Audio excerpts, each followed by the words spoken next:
Hello, नमस्कार, जय महाराष्ट्र, जय शिवराय. मी धनुश्री राठोड तुमच्याशी बोलते. सो प्लीज आत्ता रितेश देशमुख आपल्या भावानी एक मराठी चित्रपट काढलेला आहे शिवाजी महाराजांच्या चरित्र्यावरती.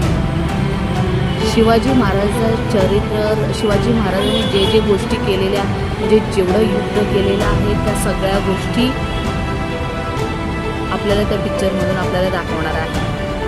सो प्लीज काही लोकांनी त्याच्या टीजरवरती काहींनी कमेंट असे केलेले आहे की महाराज म्हणून शोभत नाही आहे. अरे तुम्ही बोलणारे कोण आहे? रितेश भाऊ हा महाराज म्हणून शोभत नाही हे बोलणारे तुम्ही कोण आहे?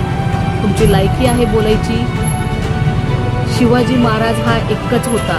एक लक्षात ठेवा, सगळ्या पब्लिकना एक सांगू इच्छिते, शिवाजी महाराज हा एकच होता. पण रितेश भाऊ हा ॲक्टर आहे आणि रितेश भाऊनी स्वतः पैसे लावून आज एक चांगली मराठी मूवी केलेला आहे.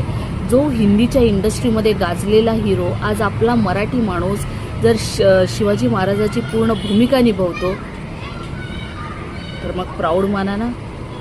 ॲज अ प्रोड्युसर म्हणून आणि हिंदीच्या इंडस्ट्रीमधले मोठमोठ्या कलाकारांना घेऊन तो पिक्चर बनवलेला आहे.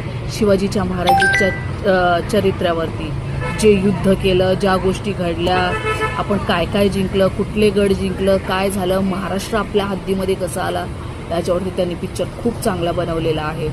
सो प्लीज त्याच्या कष्टाला वाव यावा आणि त्यांनी जे पिक्चर बनवलेलं आहे त्याचा खरंच अभिमान माना की महाराजांच्या कीर्तिवान गोष्टी ज्या केलेल्या आहे ना त्याच्यावरती पिक्चर बनवलेला आहे आज आपला मराठी माणूस. अगदी एवढा मोठा. अरे चेहरा शिवाजी महाराजांचा नाही असं बोलणारे तुम्ही कोण आहात? म्हणतात की शरद केळकरला घेतला, म्हणजे तुमची हिंमतच कशी होते? रितेश भाऊ हा खूप चांगला व्यक्ती आहे. खरंच त्याला एकदम वाईट कमेंट्स करू नका. पहिले पिक्चर बघा, अजून पिक्चर आला नाही. 1 मेला महाराष्ट्र दिनाच्या दिवशी हा पिक्चर रिलीज होणार आहे. आणि मेन गोष्ट म्हणजे आपली वहिनी साहेब पण त्याच्यामध्ये आहे, जेनेलिया देशमुख.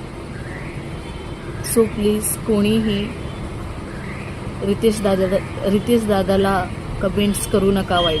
रितेश दादा हा खूप चांगला व्यक्ती आहे. अभिमान माना. आज मराठी पिक्चर काढले ते पण छत्रपती शिवाजी महाराजांवरती. बोला जय महाराष्ट्र.